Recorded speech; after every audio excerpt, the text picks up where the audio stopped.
Solve the following absolute value function. So if you notice, we have an absolute value function, and we know that whenever we have absolute value, we have two answers. So notice that on each of your answers, you have two. First, we need to determine if this is going to be an AND or an OR. So we look at the inequality. If it's greater than, that should be automatically an OR. So I know my answers should be OR. Now, if it was less than, it'll be an AND. So in this case, I can get rid of letter B is an AND, so I can get rid of it. And letter C, it's an AND, so I can get rid of it. So my answer is either A or B.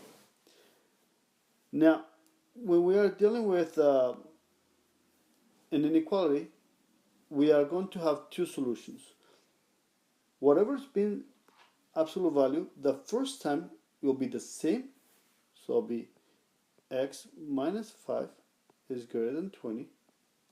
The second one will be the opposite.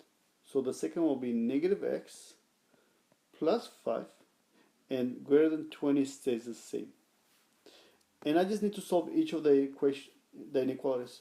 On the first one, I'm going to leave the x by itself, so therefore I'm going to move my 5 to the right. It's a negative 5 becomes a positive 5. So I just have x is greater than 25. On the second one, I'm going to move my 5 to the right. It's a positive 5 becomes a negative 5. So therefore I just have a negative x is greater than 15. I need to leave the x by itself, so I'm going to divide by negative 1 on both sides to get rid of the negative.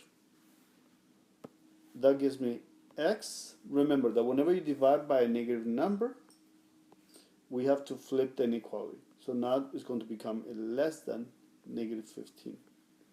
And those are our two solutions.